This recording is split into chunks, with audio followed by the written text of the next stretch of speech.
Woman set fire to the condominium house for being a black woman and entered her court the following week. When the alarm went off that Tuesday night in Springfield, no one imagined that this fire would change the lives of the entire neighborhood. Flames licked the wooden walls of house number 47, engulfing it all in a matter of minutes. Amid screams and sirens, residents rushed to watch, horrified, as a woman cried at the gate, not out of fear, but out of anger. She had just let the violence of her own prejudices get out of control.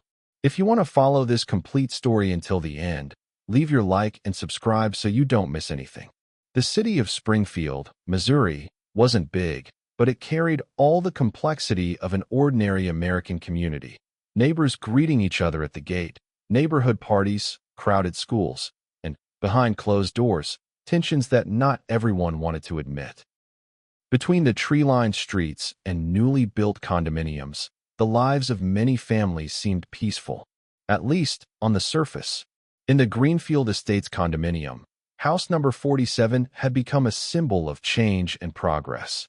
Lucy Harrison, a 32-year-old black woman, had recently moved out. She worked as a nurse at a local hospital and had won the house after years of saving. For her, it was the beginning of a new phase, a safe place to build her life, surrounded by friendly neighbors. Or at least that's what she had hoped for. But not everyone was prepared to accept change. Upstairs lived Karen Mitchell, a 45-year-old married woman with 3 teenage children. She had lived in the condominium since it opened, proud of her financial stability and the control she felt she had over her space. For Karen, Lucy's arrival wasn't just a change in the neighborhood. It was a silent threat to what she believed to be the natural order of things. That night, the neighborhood slept, except for the flames that devoured Lucy's house. The fire started in a matter of minutes, and although firefighters arrived quickly, the damage was already done. There were no injuries, but Lucy's possessions were destroyed. Photos, furniture, memories, everything was lost. Meanwhile, Karen Mitchell watched from her living room window, hidden behind the curtains, with an expression that no one could interpret without knowing her secret motivations. The next day, the community was in shock. The police began their investigations, trying to find evidence, while neighbors argued at the gates and on social networks. Lucy, shaken, still did not fully understand what had happened. But there was something more disturbing than the material loss, the certainty that the fire had not been an accident. And somewhere in the city, Karen was already starting to prepare her defense. In the days that followed, the story took an unexpected turn. Karen, accused of causing the fire, went into court. The same woman who had wreaked havoc weeks earlier now walked confidently through the halls of the courthouse, surrounded by experienced lawyers and well-thought-out legal strategies. To many, it seemed surreal. How could anyone just enter into their own judgment, as if it were another ordinary day? Meanwhile, Lucy struggled to rebuild her life. Friends and neighbors offered support, but the pain of betrayal, of explicit prejudice, was profound. She knew that the battle was not only legal, but also moral and emotional. What was to come, no one could predict. The courtroom would become the stage for revelations and confrontations, and every detail could turn the tide for or against either side. Tension hung in the air.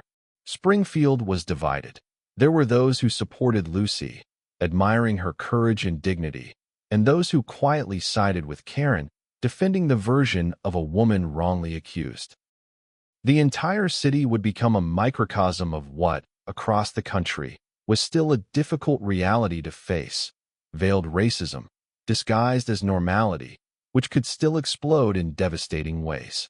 And so, the story of Greenfield Estates began, with a fire, a resentful neighbor, and a court about to reveal more than either party imagined. What seemed simple at first glance would quickly turn into a narrative of accusations, secrets, and eventually a twist that no one could have anticipated.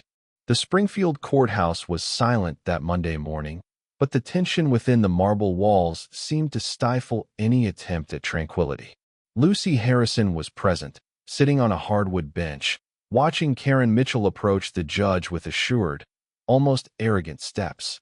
It was amazing how someone could walk with such confidence, even knowing that she had been accused of burning down a house that belonged to a black neighbor, living in the same condominium. Lucy's lawyer, Cynthia Morgan, a seasoned 45-year-old woman with a history of winning discrimination and domestic violence cases, adjusted her glasses and mentally reviewed the evidence. She knew the challenge was enormous, to prove that Karen had not only burned down the house, but that her motivation was rooted in racial prejudice. It would not be easy, because often prejudice is subtle, veiled, hidden behind reasonable justifications. Judge Harrison, no relation to Lucy, entered the room, and everyone stood up. He was a man of about 60 years old, bald, with an expression that mixed patience and fatigue from so many similar cases. He sat down, slammed the gavel, and asked everyone to sit down. The prosecutor in the case, David Reynolds, a determined 32-year-old, began to present the narrative of what had happened. He described the fire in detail, citing the fire department's report and evidence collected at the scene.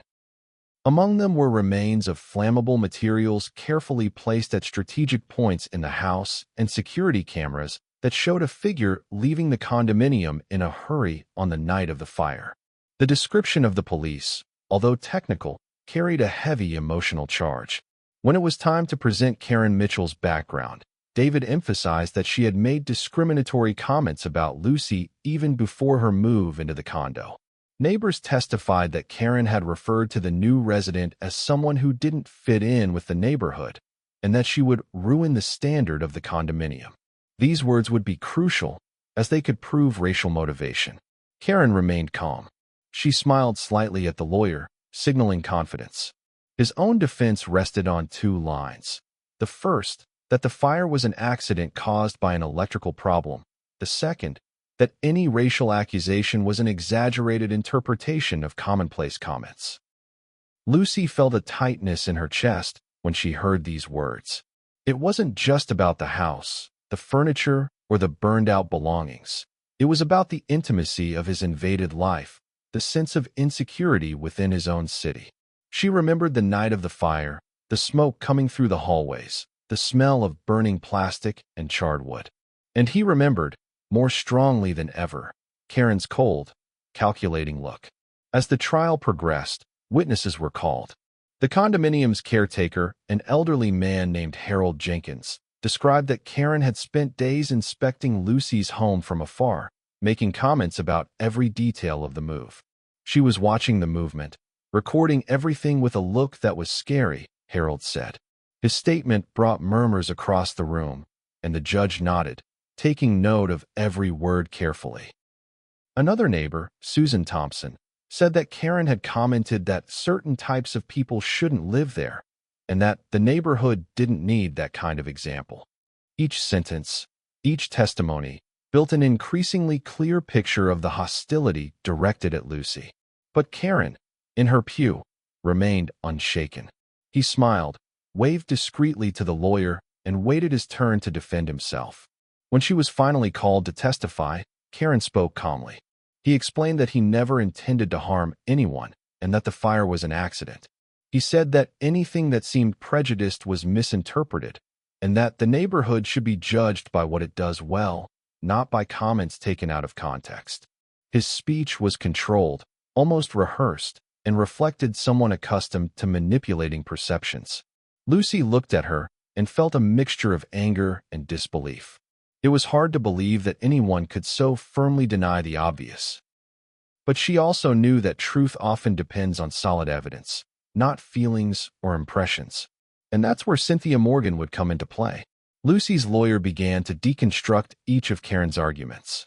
He drew lines between the testimonies, the camera records, and the materials found at the scene of the fire.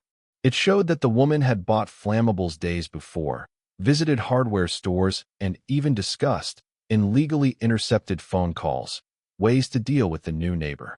Each piece of evidence tightened, and Karen's confidence began to show small cracks, barely noticeable but visible to Cynthia's trained eyes. In the middle of the trial, something unexpected happened. A newly arrived lawyer, Emily Carter, entered the room. She was there as a civil rights consultant, observing the case to record any injustice that might arise. Emily had experience in discrimination lawsuits, and her watchful eye quickly noticed inconsistencies in the accused testimonies. Small details that could go unnoticed in the eyes of the judge or the prosecutor. She decided to take minute notes, preparing for a moment that had not yet arrived, but that could change everything. The day ended with the promise of more confrontations and revelations. Karen left the courtroom without looking at Lucy, as if the house she had burned down was just a detail and not the symbol of her racial hostility. Lucy, still shaken, felt that the road would be long, but also that there were allies by her side, people who would not be fooled by Karen's mask of innocence. As I left the courthouse, the town of Springfield looked the same, but nothing would be the same as before. The fire and the trial had highlighted what many wanted to ignore, that prejudice and violence could still lurk behind seemingly perfect facades, and that, sometimes, justice was not just about laws, but about courage, endurance, and the strength of those who refused to be silent. The morning after the second day of the trial, Springfield awoke with the eerie feeling that something bigger was unfolding beyond the courthouse walls. The news of Lucy's fire and the accusation against Karen spread quickly through social networks, commented on in cafes, churches, and even in schools.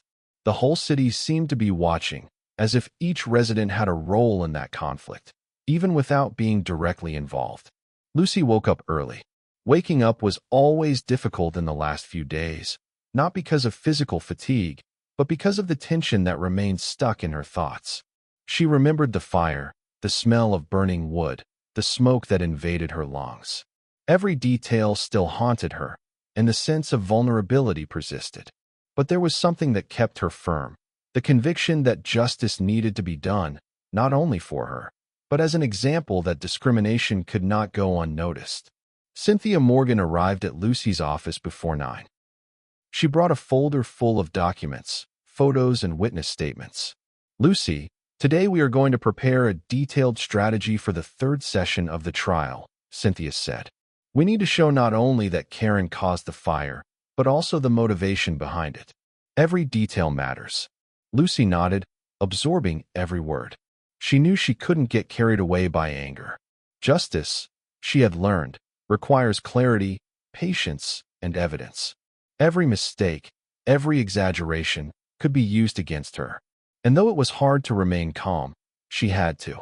Meanwhile, on the other side of town, Karen Mitchell was in her private office, going through the documents with her lawyer, Richard Palmer. They discussed strategies, trying to find loopholes in Lucy's narrative. Karen looked confident, but there was something in her eyes that betrayed anxiety, a subtle fear that the truth might come out.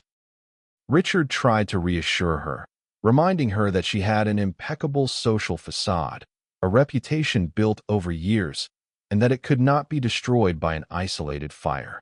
In court, the day began with the summoning of more witnesses. Among them was Harold Jenkins, the janitor, who detailed Karen's suspicious behavior in the days leading up to the fire.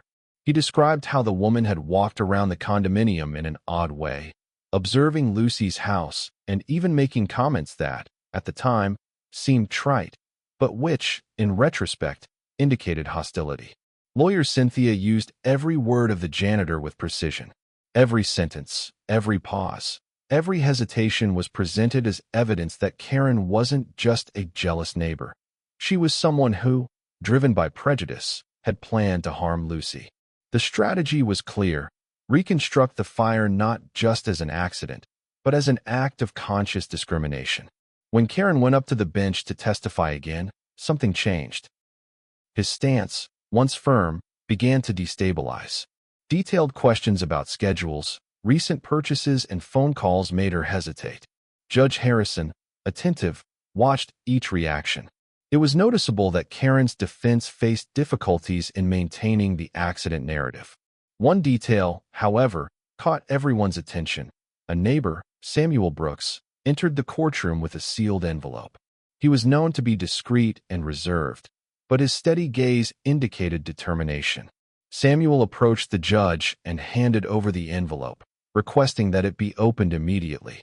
Inside, documents and security records that proved Karen's presence near Lucy's house on the night of the fire, as well as messages in which she discussed the reaction of the neighborhood if Lucy was not kept in her place.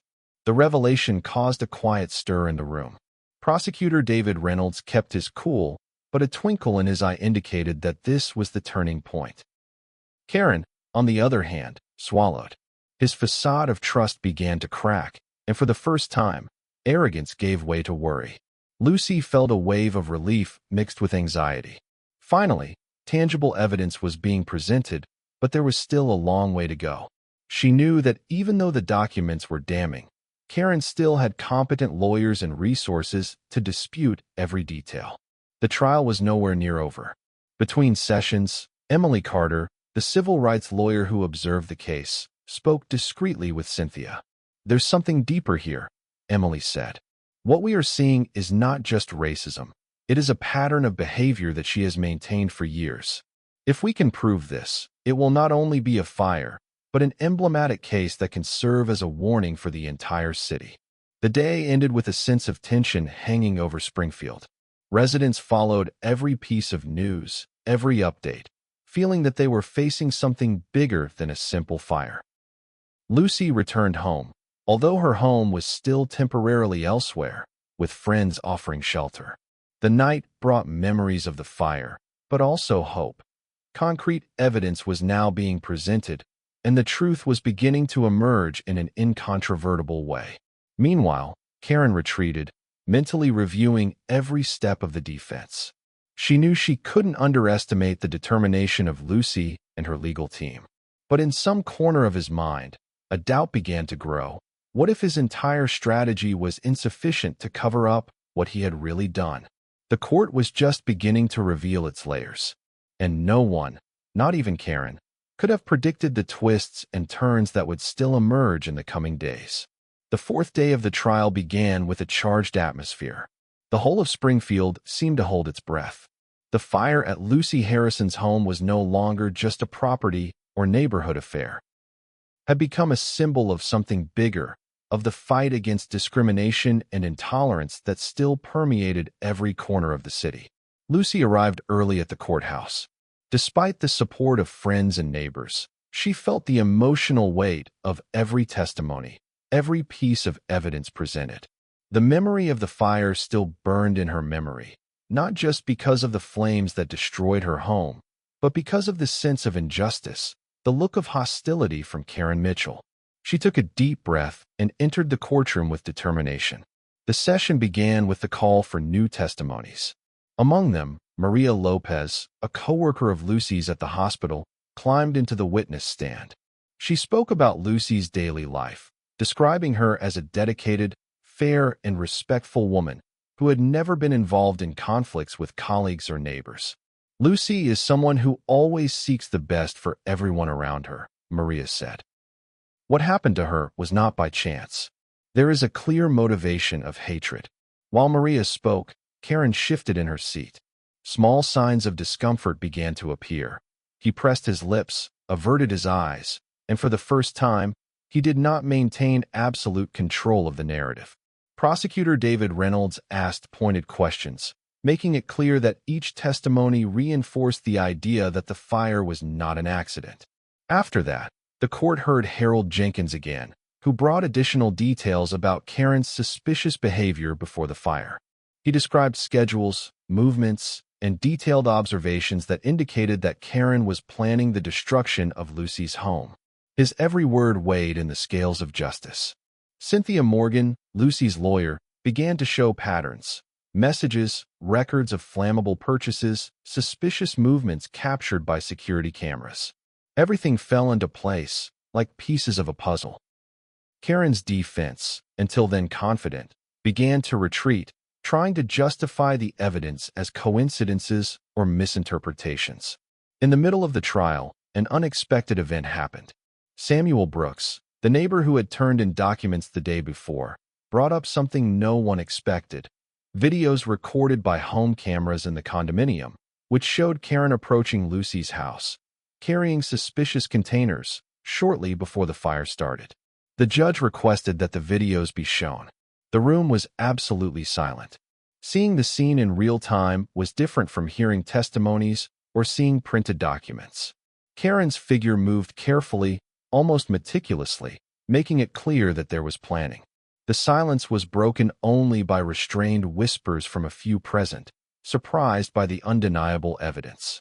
Karen held her ground for a few seconds, but the tension was noticeable. Attorney Richard Palmer tried to intervene, claiming that the videos could have been misinterpreted, but the strength of the images was overwhelming. Prosecutor David Reynolds took the opportunity to reinforce the accusation.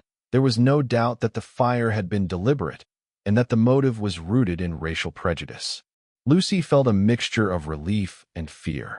Relief, because the evidence was finally beginning to corroborate the truth she had been carrying since the day of the fire. Fear, because the trial had not yet ended, and the accused still had strategies that could make it difficult to conclude the case. As the court reviewed the videos, Emily Carter, the civil rights lawyer, made precise notes about Karen's behavior. She noticed patterns of behavior that indicated it about her own innocence. The day ended with Judge Harrison requesting a pause for reflection. The next hearing would be decisive, with the presentation of new documents that could seal Karen's fate.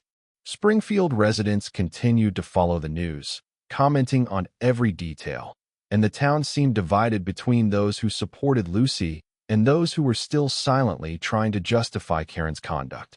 When Lucy returned to the temporary home she was in, she felt the intensity of what was happening. She knew that justice was still ongoing, but for the first time, there was a sense that the truth was being revealed. Every testimony, every video, every piece of evidence brought her closer to what seemed to be a fair result. Karen, in turn, returned home. The confidence he had shown in the early days of the trial now showed small cracks. She knew that the next day in court could be decisive and that every detail could be used against her. For the first time, there were doubts. And somewhere, the certainty that maybe, just maybe, the narrative she had tried to construct for years was about to fall apart. Springfield continued his routine, but the fire, judgment, and prejudice that emerged from that story had changed everything. The whole city was involved, even if unconsciously, and each day that passed brought everyone closer to a turn that no one could have anticipated. The morning of the fifth trial session started cold in Springfield, but the tension inside the courtroom was stifling. Lucy Harrison entered the room with steady steps, but her heart still raced with anxiety.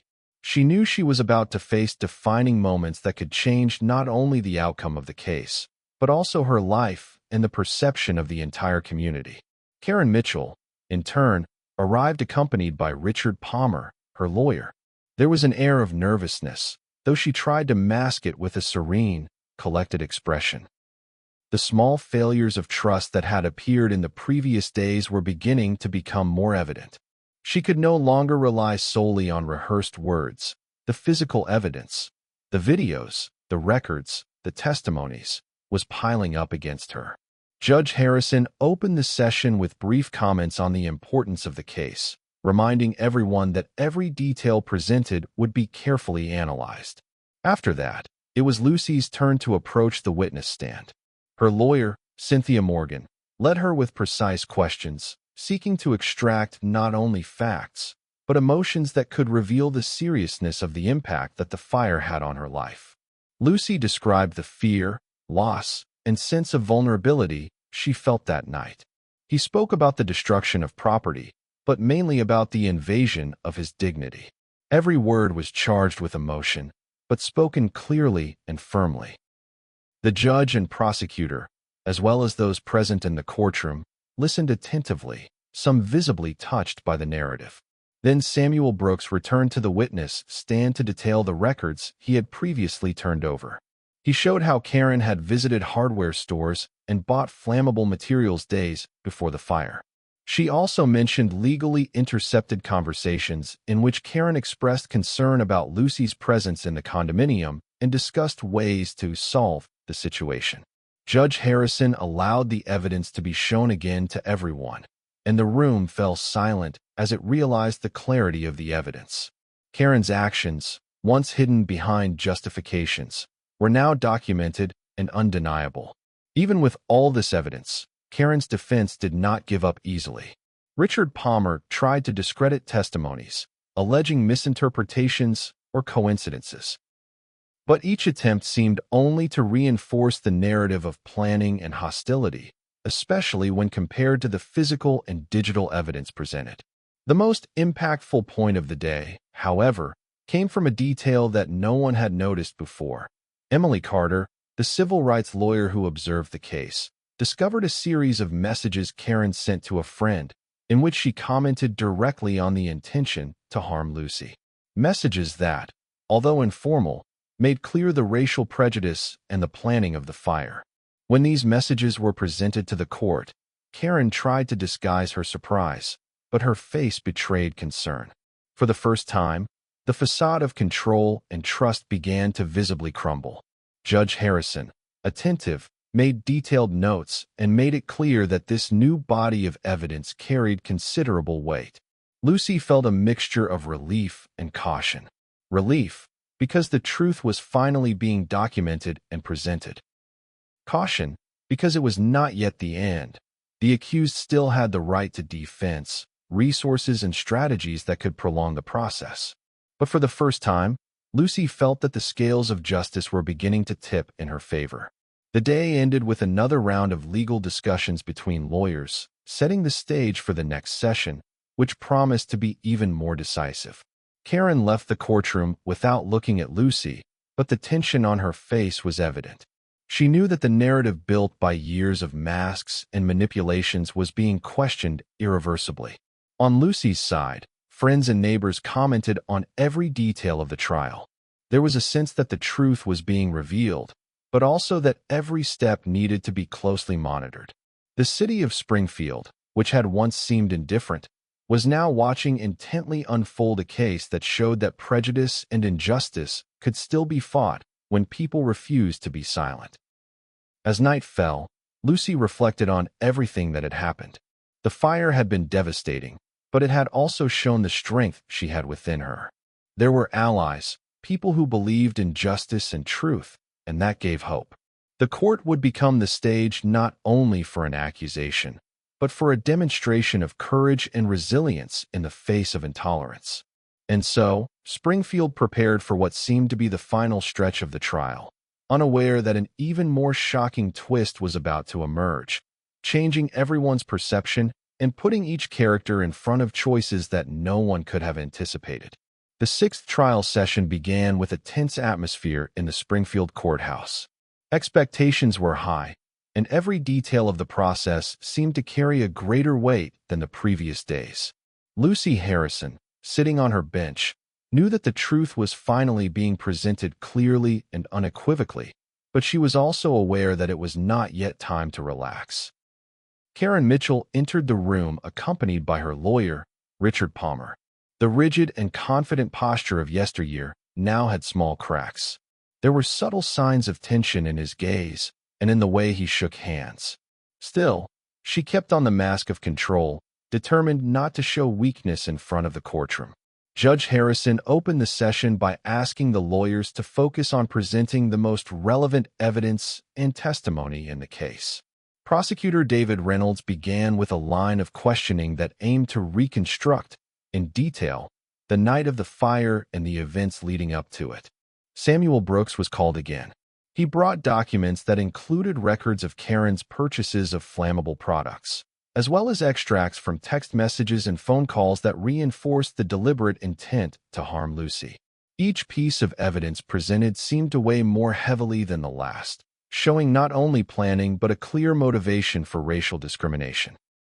Cynthia Morgan, Lucy's lawyer, took the opportunity to build an even more solid picture. She presented a detailed timeline, crossing the shopping times, Karen's presence in the condominium, and the exact moment when the fire started. Everything was documented, and each piece fit together perfectly, reinforcing the narrative that the fire had not been an accident. When Karen stepped up to the witness stand to defend herself, the situation began to change. The direct questions about messages, purchase records, and suspicious movements put her in an uncomfortable position. For the first time, his absolute confidence began to waver. She hesitated in some answers, looked away at critical moments, and, at certain moments, let out signs of nervousness that could not be ignored. The crux of the day, however, came with the presentation of an unexpected recording. Emily Carter, a civil rights lawyer who was following the case, had discovered an audio that showed Karen arguing with a friend about the intention to teach a lesson to the black neighbor who had moved into the condominium. The recording, accurate and unambiguous, was played in front of everyone in the courtroom. The silence that followed was absolute. Even Richard Palmer seemed momentarily speechless as Karen curled slightly in her chair, trying to keep her composure. Judge Harrison made detailed notes, acknowledging the direct relevance of the recording to the case. Lucy felt a mixture of relief and unease. Relief, because the truth was finally being documented and recognized by all. Restlessness, because there was still much to come and the trial could be extended.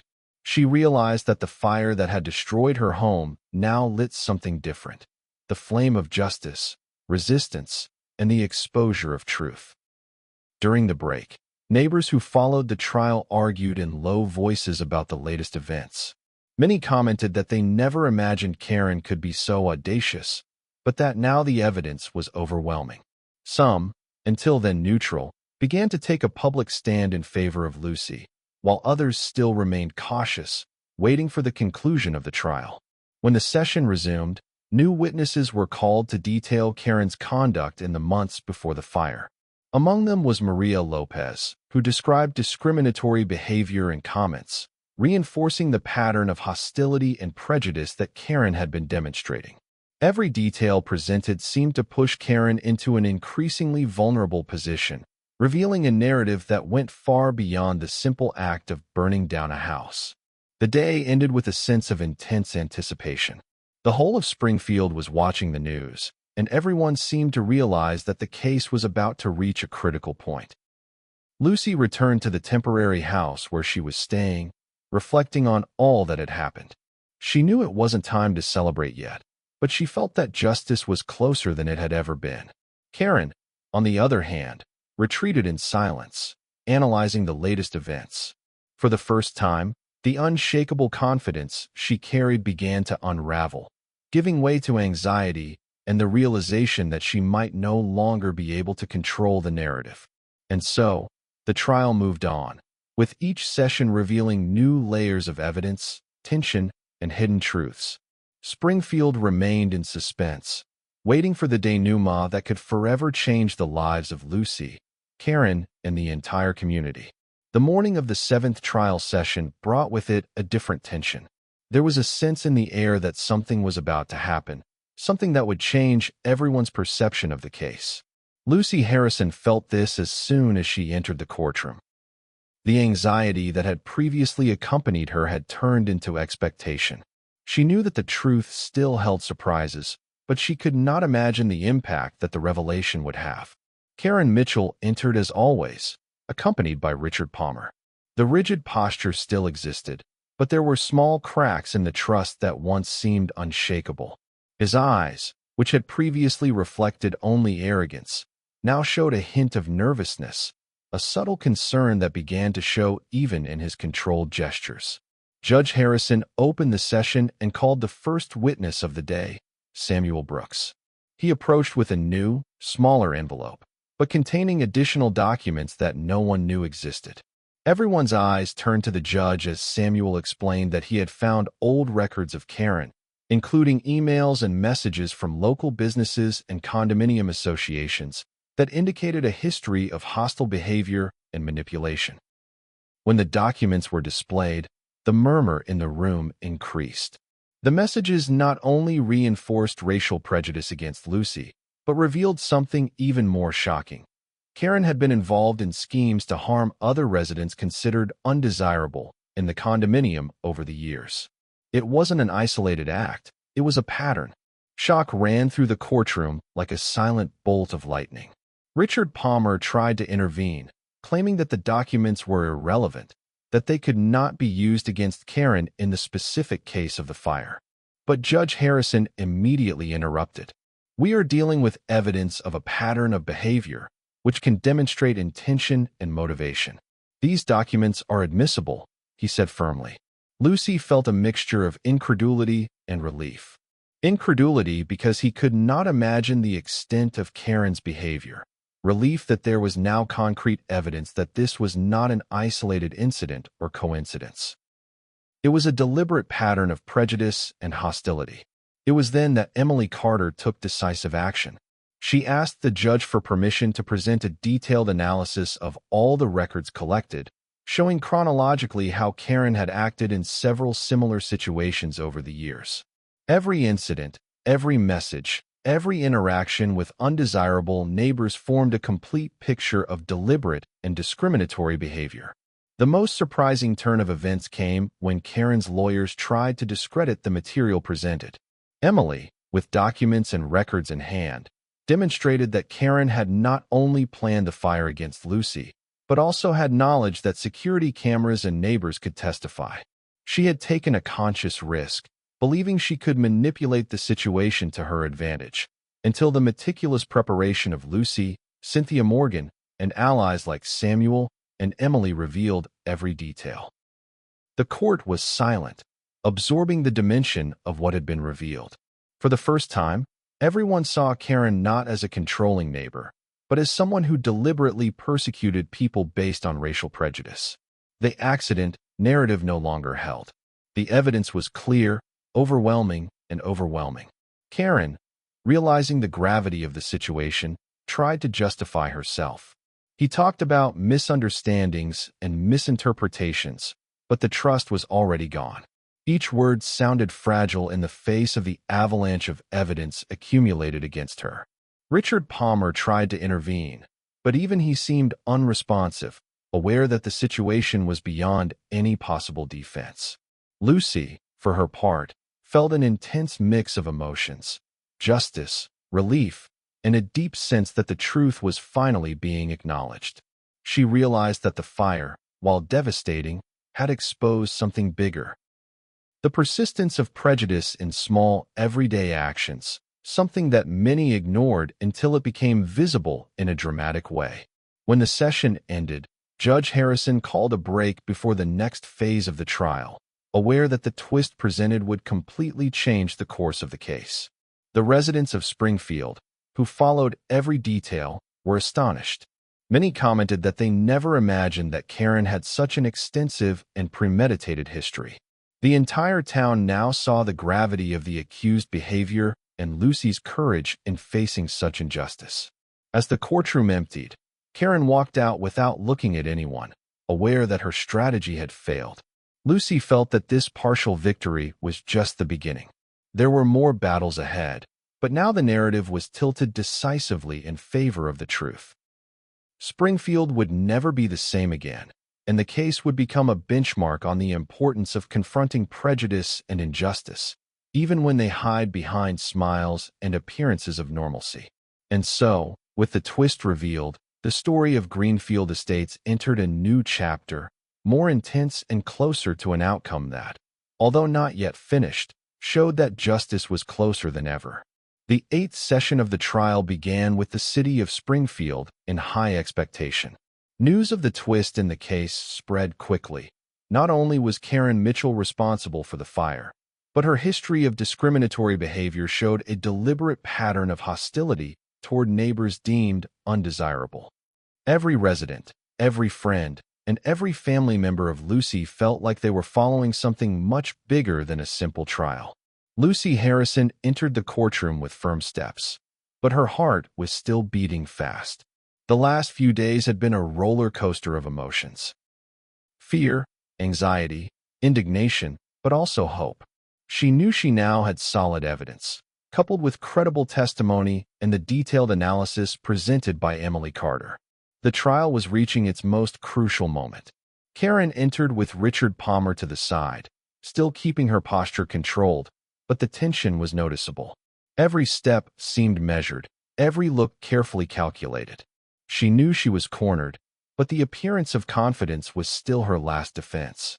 Judge Harrison began the session by reminding everyone of the importance of every word, every document, and every witness presented at that moment. It was evident that the final stretch was near, and every detail counted. Cynthia Morgan, Lucy's attorney, began presenting a summary of all the events in the case, connecting fire, testimony, messages, suspicious purchases, and audio recordings. Each piece of the puzzle showed Karen's clear intent and her systematic behavior of discrimination.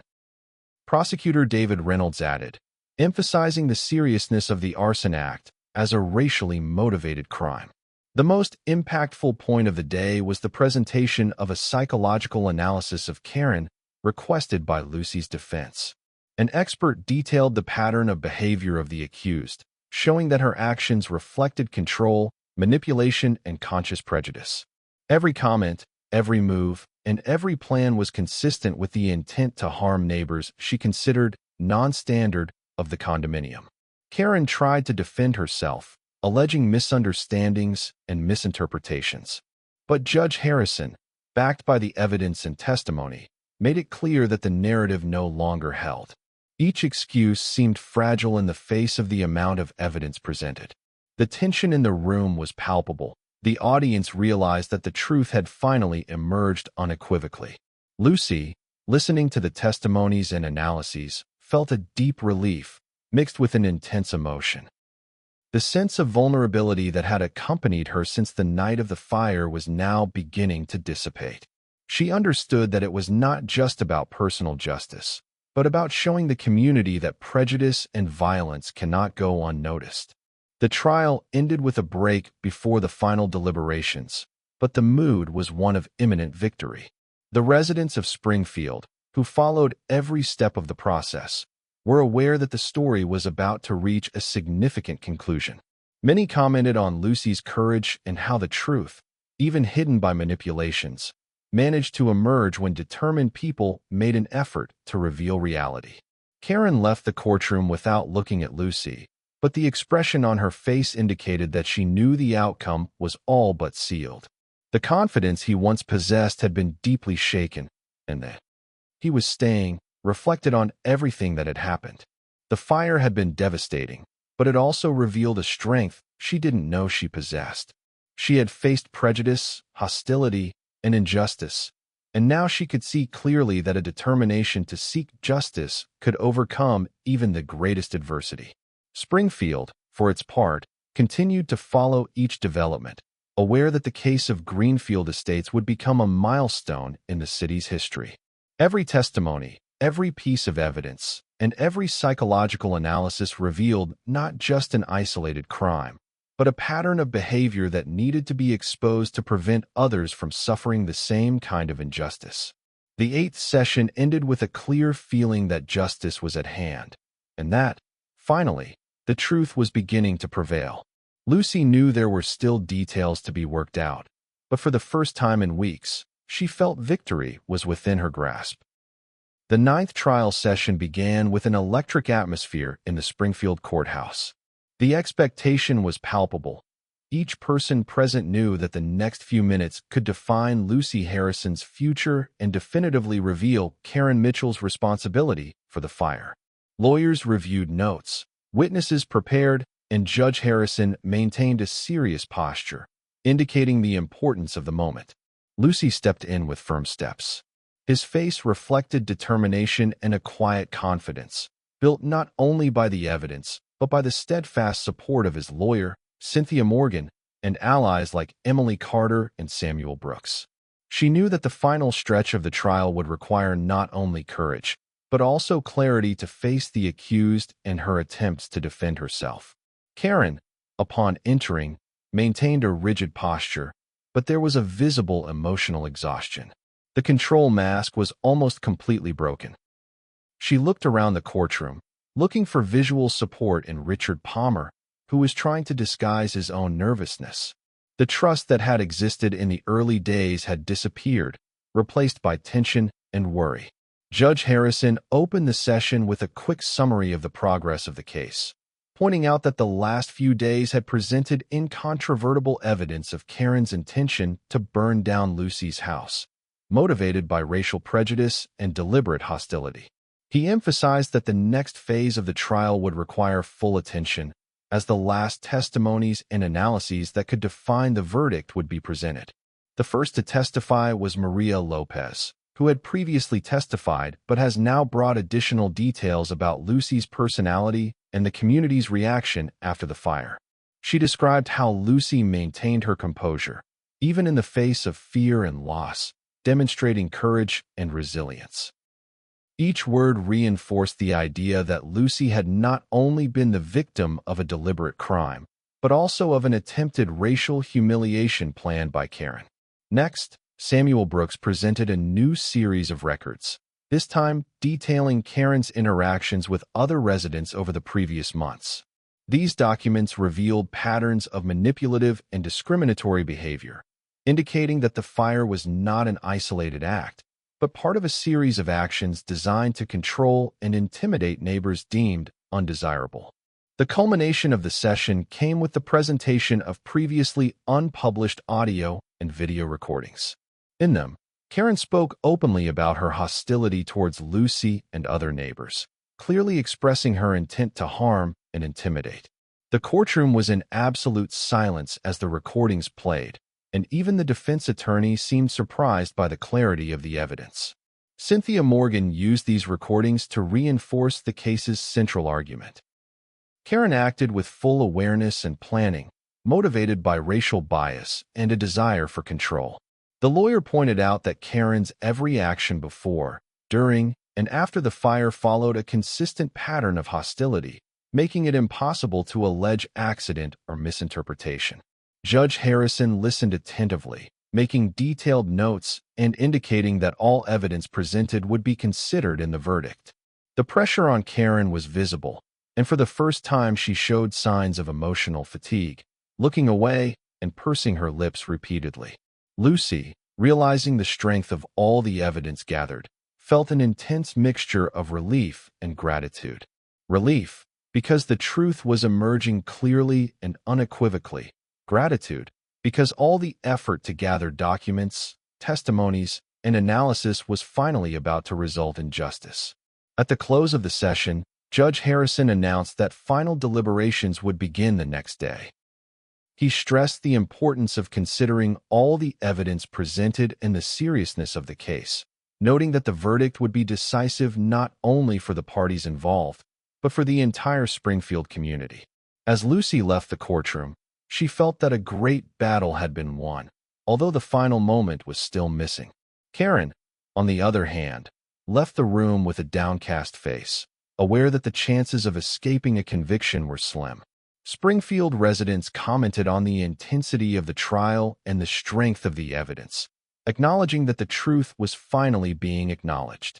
Many expressed admiration for Lucy and her courage, realizing that the case was not just about a fire, but about facing prejudice and injustice in a determined and persistent way. As night fell, Lucy reflected on everything that had happened. The destruction of the house had been devastating, but it had also revealed his strength and resilience. She knew that justice was near and that, finally, the truth would have its place recognized.